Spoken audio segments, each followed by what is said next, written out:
Redação Tropical. Muito bem, de volta com o nosso Redação Tropical nessa manhã de terça-feira.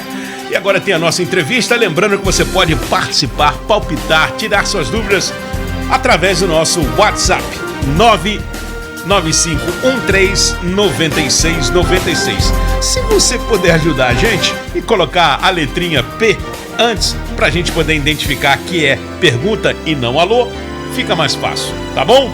Então participe aí e interaja com a gente na nossa entrevista aqui no Redação Tropical. Isso mesmo. Bom, hoje nós estamos recebendo a Thaís Walker. Ela já esteve conosco em outra oportunidade, advogada da saúde. Thaís, bom dia para você. Bem-vinda mais uma vez. Muito bom dia, Mayra. Bom dia, Kekel. Bom dia a todos os ouvintes. É sempre um prazer estar aqui com vocês na Rádio Tropical. Prazer é todo nosso, né? Exatamente. E é sempre bom a gente contextualizar as pessoas, porque talvez algumas pessoas não saibam do que se trata o direito da saúde. Na verdade, aqui na região é muito pouco esse tipo de tema, né? Sim, nós temos poucos especialistas aqui na área. E o direito da saúde é também uma matéria muito nova. Ele surgiu com uma força maior. Sempre existiu, mas ele veio com uma força maior a partir de 2017, quando nós tivemos aí uma consciência maior da população sobre os seus direitos à saúde, sobre como exigir esses direitos. E desde então a gente tem um crescimento nas demandas em razão das necessidades da população, dos beneficiários de planos de saúde, dos usuários do SUS, relativos à sua própria condição de saúde. Hoje, o direito à saúde, ele é um ramo do direito muito específico e muito forte, que defende mais do que o direito à saúde. Na verdade, nós defendemos o direito à própria vida, a manutenção dessa vida com qualidade. Quais são as principais demandas, Thaís, que chega para você hoje? Hoje, as principais demandas são relacionadas a tratamento oncológico negado, tanto os exames quanto o tratamento propriamente dito, quimioterapia, radioterapia, tratamento com radioisótopo, como é o caso do lutécio, cirurgias, no caso a cirurgia robótica é muito demandada também, porque os planos de saúde negam. Nós temos agora a incorporação dessa cirurgia, foi aprovado pela Conitec, o SUS vai fornecer cirurgia robótica, ainda não temos essa padronização, esse fornecimento, mas é uma das demandas com maior número de judicialização. Também temos a questão das doenças raras, a solicitação de medicamentos de alto custo e os reajustes. Os reajustes dos planos de saúde têm sido um calcanhar de Aquiles na vida do beneficiário de plano de saúde. Pois é, doutora, o plano aumenta sempre, né, acima da inflação. É um custo muito alto para as pessoas, porque a gente vamos falar a verdade, depender da saúde pública é complicado. A gente sabe que funciona, mas também não funciona, né? Existe uma fila de espera. Exatamente. Às vezes as pessoas têm urgência. Para fazer um exame e tal, aí a pessoa lá faz uma economiazinha e começa a pagar um plano de saúde, que é muito caro. E sempre tem esses problemas de, esse exame é negado, esse exame... Por que se paga tão caro e qual é a alegação dos planos de saúde para negar um exame, para negar uma cirurgia para um paciente? Primeiramente, Kekel, você tem toda a razão. Os planos de saúde são um mal necessário, né? Eu falo assim, não é luxo, é necessidade. Nós temos aqui, eu chamo o SUS de maior plano de saúde do mundo, porque ele contempla mais de 200 milhões de beneficiários. Todo brasileiro tem direito a usar o SUS. É um sistema que abrange todas as pessoas, é um sistema de excelência, mas que muitas vezes não consegue cumprir a sua função, principalmente nesse atendimento com fornecimento de medicamento, com consultas a tempo, conforme a necessidade. Então, é importante você ter um plano de saúde. Os planos de saúde, sim, estão cada vez mais caros. Nós temos aqui reajustes que de fato inviabilizam a manutenção desse plano de saúde. E quando a gente pega o valor do plano em relação àquilo que está sendo negado, a gente começa a se questionar, né? Nossa, eu pago tão caro e não tenho acesso à saúde. A justificativa dos planos de saúde, em regra, para a negativa de tratamentos, é que esse tratamento não tem previsão no rol da ANS. O rol da ANS é uma lista de procedimentos mínimos que devem ser fornecidos pelos planos de saúde, mas ela não é limitativa, ela não é exaustiva desses procedimentos a serem fornecidos. Muitas vezes, você necessita de um tratamento que ainda não está dentro dessa lista, mas ele tem segurança, ele é eficaz e ele é imprescindível para o seu tratamento. Os planos de saúde devem sim fornecê-los. Além disso, os planos de saúde muitas vezes alegam que não tem previsão contratual, como é o caso, por exemplo, do home care. Não tem previsão no contrato, não tem previsão na rol da ANS. Mas quando um plano de saúde se compromete com você, beneficiário, ele está se comprometendo a fornecer uma assistência integral. Isso tem previsão legal lá na lei que regulamenta os planos de saúde. Correto. Então, se um plano de saúde nega, né, um certo atendimento, uma certa cobertura ali devido àquela doença que a pessoa tem, sim, a pessoa deve procurar, né, a justiça, correr atrás dos direitos dela. Com certeza. Essa pessoa ela pode procurar a via administrativa através de uma notificação intermediária junto à ANS.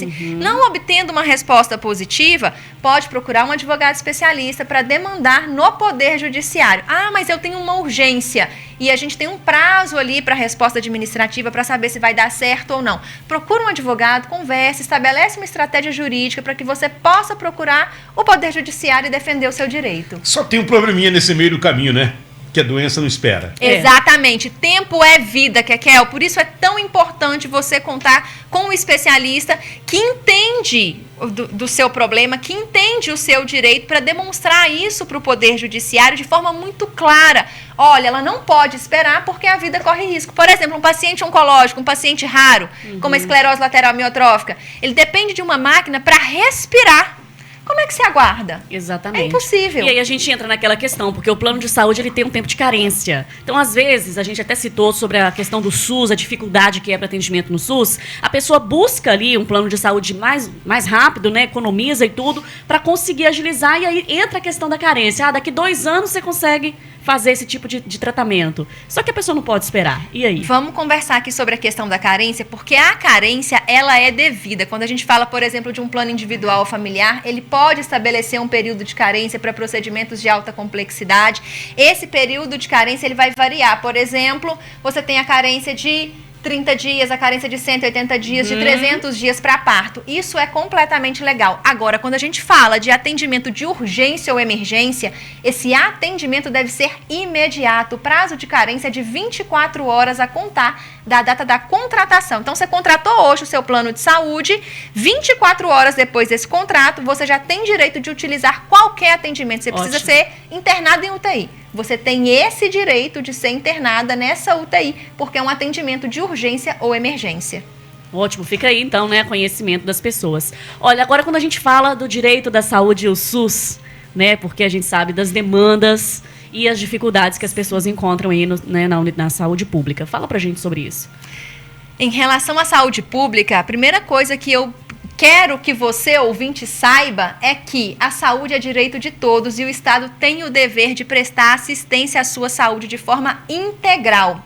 Hoje, nós temos, para acessar, por exemplo, medicamentos, que é uma demanda que chega muito ao escritório, muitas pessoas com dificuldade de acessar medicamentos, principalmente medicamentos caríssimos, medicamentos que ultrapassam a casa dos milhões de reais. É possível sim. Você precisa entender que o direito seu, ele não é limitado pela condição. Então, o SUS não tem esse medicamento lá na lista. Regra geral, ele fornece os medicamentos que estão ali na Relação Nacional de Medicamentos. Não tem esse medicamento na lista. Eu vou fazer o quê? Vou aguardar a morte chegar? Não, de jeito nenhum. Você vai reunir os documentos que são relatório médico, os exames que você possui. Você vai pegar os seus documentos pessoais e procurar uma orientação especializada para que você possa levar até o Poder Judiciário. Thaís, é qualquer tratamento, qualquer medicamento? Está surgindo um estudo em tal lugar, o SUS tem obrigação de fornecer? Nesse caso, não. São tratamentos que têm segurança e eficácia devidamente comprovada. Hoje nós tivemos um robustecimento pelo Poder Judiciário. O STF trouxe 2 temas, o tema 6 e o tema 1, 2, 3, 4, que ele traz uma maior burocracia para que a gente possa acessar. Mas não é impossível, com a estratégia jurídica certa, com os documentos necessários, especialmente o relatório médico demonstrando essa necessidade desse tratamento, é possível acessar sim. Isso vale para cirurgia, inclusive cirurgias reparadoras. Muitas mulheres que têm uma questão principalmente as mulheres, né? Uma questão de uma perda substancial de peso, seja em razão da cirurgia bariátrica, seja em razão de dietas. Você tem o excesso de peles que pode prejudicar a saúde. É um direito seu, inclusive pelo SUS, realizar cirurgias reparadoras. Então deixa eu entrar num detalhe aqui agora. A moda do momento, não vou dizer a moda do momento, mas já está comprovado aí, são as canetinhas, né, que para emagrecimento. O Ozempic da vida, o Mounjaro e tal. Que já foram liberados pela Anvisa. Já estão vendendo em farmácia e tal. Sim. A obesidade é uma doença. É uma doença comprovada. classificada pela OMS. Exatamente. Então, o SUS teria que fornecer essas canetas? Para o tratamento da obesidade? Isso. Essas canetas emagrecedoras ainda não foram incorporadas ao rol da ANS, não foram incorporadas à RENAME, a Relação Nacional de Medicamentos. Mas comprovada a necessidade, a dificuldade de emagrecimento, a obesidade, comorbidades relacionadas a essa situação, sim, o poder público também tem a obrigação de fornecer. Então, ao longo prazo, isso deve acontecer. Isso vai acontecer. Ok. Kekel, vamos fazer um intervalo rapidinho? Daqui a lá. pouquinho a gente volta com mais aqui. Redação Tropical. Olha, estamos de volta com o nosso Redação Tropical nessa manhã de terça-feira. Muito bom dia para você que nos acompanha, nos assiste também através das nossas plataformas, nosso portal tropicalminas.com.br, também o nosso aplicativo no celular e o nosso canal do YouTube Rádio Tropical Minas. Hoje recebendo a Thaís Walker, advogada da saúde. Agora vamos falar um pouquinho de home care, né? A gente sabe que tem pessoas que necessitam desse tratamento em casa, domiciliar, né? Quais são os direitos da pessoa? Então, Mayra, em primeiro lugar, a gente precisa falar o que é o home care. O home care é uma internação domiciliar que substitui a internação hospitalar quando essa não é necessária. Então, muitas vezes, os beneficiários de planos de saúde, os usuários do SUS, confundem a necessidade de uma assistência para melhor qualidade de vida com essa questão do home care. Primeiro, nem o SUS, nem o plano de saúde vão cobrir o cuidador, que é essa pessoa que presta cuidados que vai melhorar a qualidade de vida desse paciente. Então, a pessoa que trabalha com a higiene, com a mudança de decúbito, né, virar esse paciente no leito, alimentar, isso não é fornecido nem pelo SUS, nem pelo plano de saúde. O home care, a internação domiciliar, ela é prestada quando esse paciente necessita de cuidados técnicos em saúde. Então, um paciente numa situação que ele não consegue sair de casa, muitas vezes o paciente é em uso de dispositivos, tem uma GTT ou usa uma máquina, um BiPAP, um CPAP para ajudar na respiração, essa ventilação mecânica. O paciente que ele necessita, que tem uma sonda vesical, então ele necessita de uma assistência técnica. E aí essa assistência é prestada no ambiente domiciliar. Pode ser com nutricionista, fisioterapeuta, fonoaudiólogo, técnicos de enfermagem, a ser definido pelo médico, conforme indicado pelo médico. Além disso, os insumos necessários a essa internação, da mesma forma como seria prestado no ambiente hospitalar, é prestado no ambiente domiciliar. E tudo isso é direito do paciente, ainda que o plano de saúde alegue que não tem previsão contratual, não tem previsão no rol, ainda que o SUS alegue que não cobre esse tipo de assistência, é obrigação desses entes, dessas entidades, tanto o plano quanto o SUS, fornecer a assistência integral que o usuário necessita. Então entra aí pessoas que às vezes tá a gente fala de estado vegetativo, né? Sim. Então essa pessoa que já não fala, às vezes teve algum problema, né? Alguma doença aí que enfrentou, alguma cirurgia que deu errado. Por exemplo, eu tenho muitos clientes com esclerose lateral amiotrófica, que é uma doença rara, neurodegenerativa, que vai paralisando os músculos, uma vez que essas pessoas elas perdem o neurônio motor, os neurônios motores vão morrendo. Então elas vão parando de mexer, primeiro tetraparesia, braços, pernas param de movimentar, logo em seguida costumam parar de falar, muitas vezes não conseguem respirar sozinha, porque nós temos o diafragma, que é um músculo, todo músculo voluntário, ele vai perdendo a sua força, vai perdendo a sua função. Nesses casos, os planos de saúde devem sim fornecer essa assistência, mas também temos casos de pacientes com Parkinson, atrofia de múltiplos sistemas, de pessoas com Alzheimer que já necessitam desses cuidados de saúde prestados por pessoas com capacitação técnica em saúde. No caso de SUS, às vezes a pessoa não tem um plano de saúde e tem essa necessidade. Como que funciona? O SUS também deve fornecer. Para tanto, é necessário ter um relatório médico especificando. O relatório, nesse relatório, o médico vai detalhar o histórico clínico desse paciente, ele vai explicar as terapêuticas realizadas, ele vai explicar a necessidade, a imprescindibilidade deste tratamento em ambiente domiciliar, os riscos que esse paciente corre ao não receber este tratamento em ambiente domiciliar. Tem paciente, por exemplo, que se não receber uma assistência no ambiente domiciliar, ele vai morrer, ele não vai conseguir se manter vivo. Muitas vezes ele corre o risco de broncoaspiração, ele corre o risco de ter uma infecção em razão do mau manuseio pelos familiares, pelos cuidadores, porque exige uma assistência técnica em saúde. Correto. Quais são... Ah, tem WhatsApp?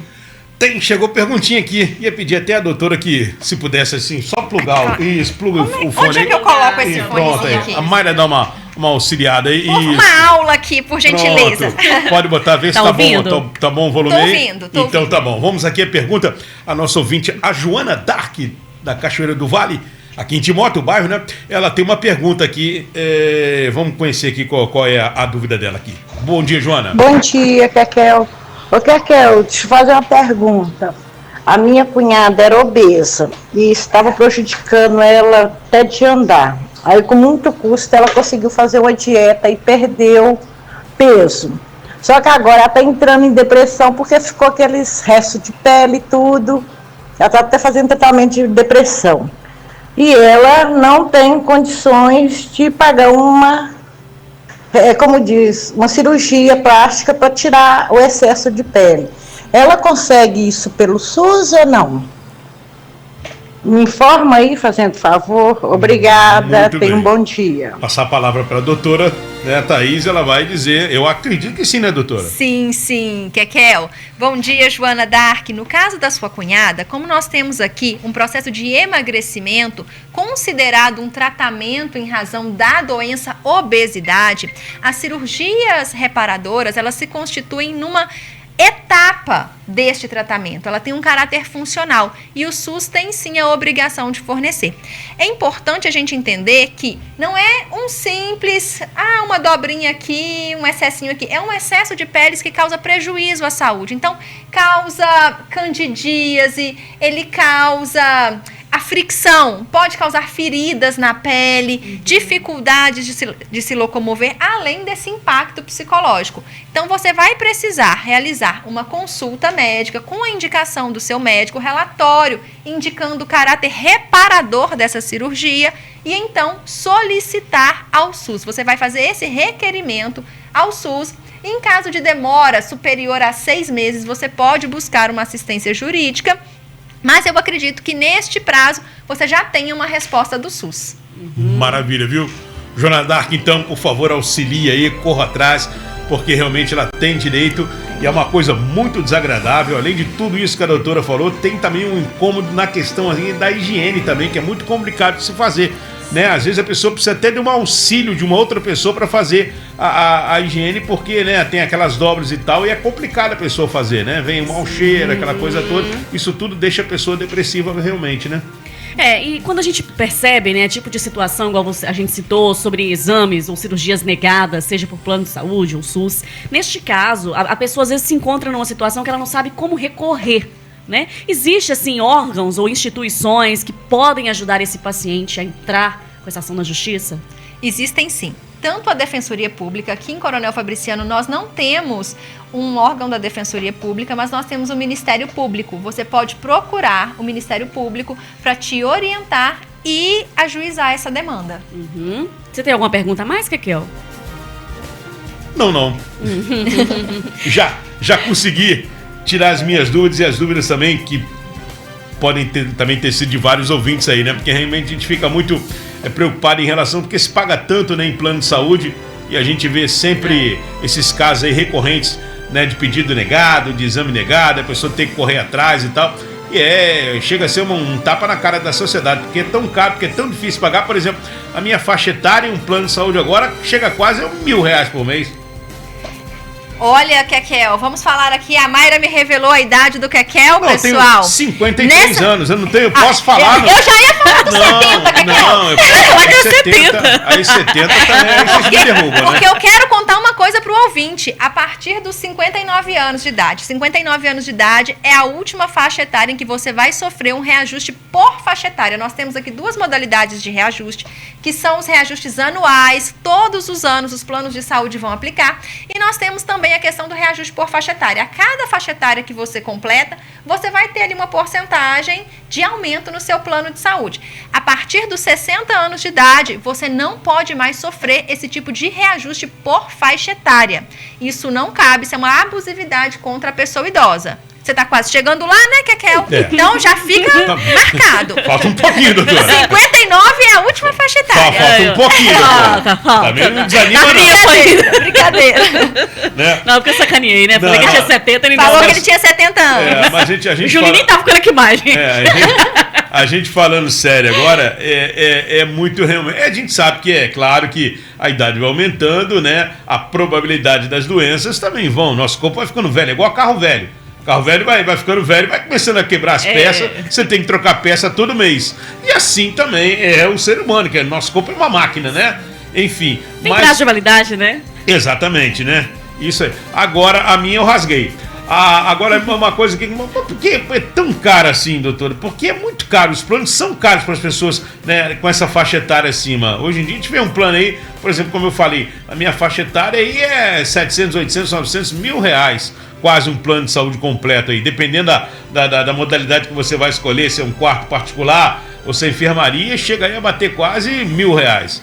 Ou passa. Muitas vezes passa, Kekel. Eu falo que nós temos planos caríssimos aqui. Quando a gente vai, eu trabalho em todo o Brasil, né? Quando eu chego na capital, eu inclusive fico muito assustada, porque são planos que começam em 4, 5 mil reais.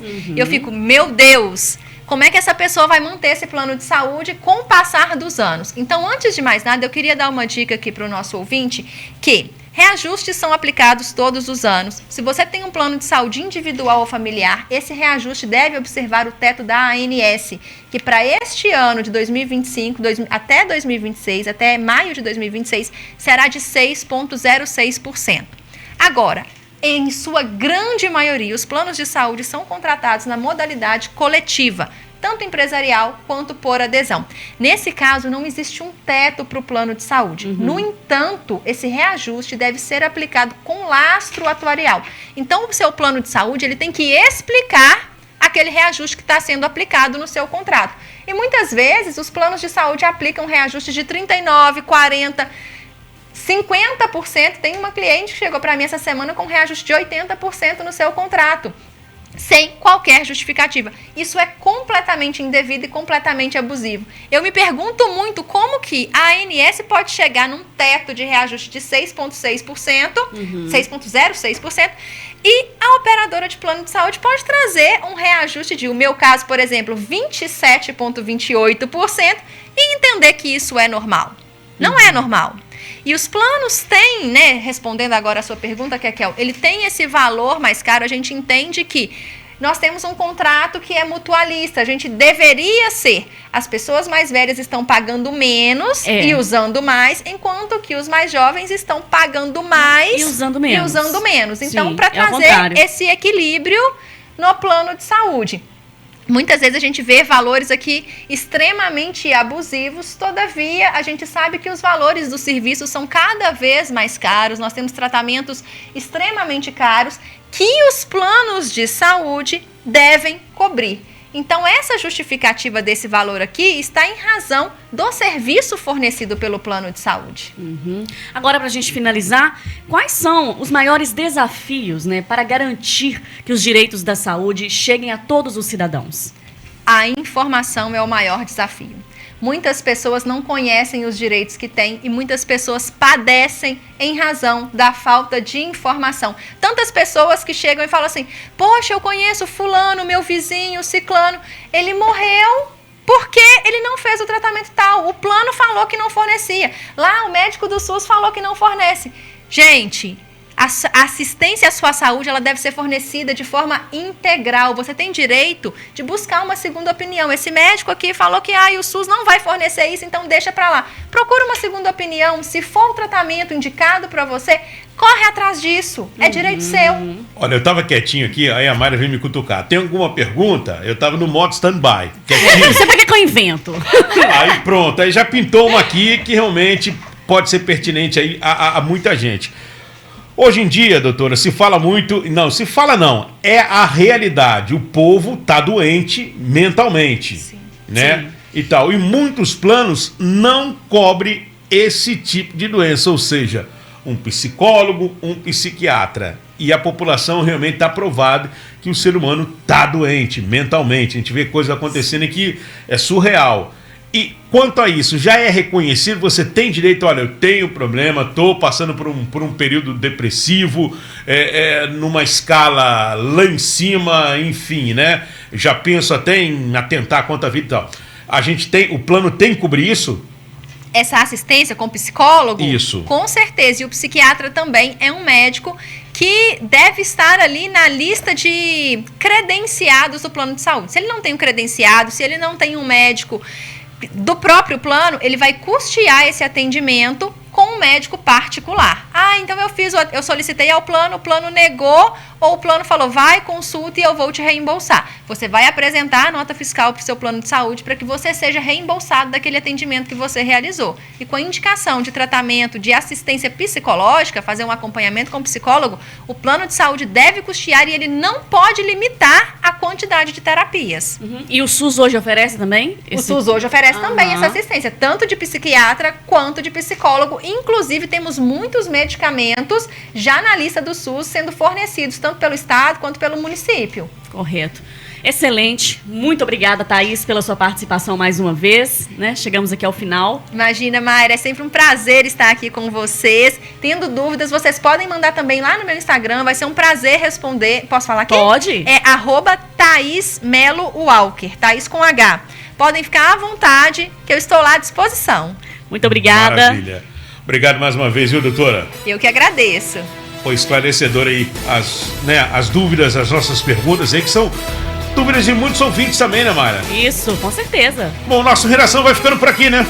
Eu volto às 11 com mais informações dentro do Bom Dia Tropical, com a primeira edição do Repórter Tropical. Maravilha. O Redação volta amanhã às 9 da manhã e eu vou na sequência já depois do intervalo com o nosso Bom Dia Tropical. Inverno é tropical. A gente esquenta. Todo dia,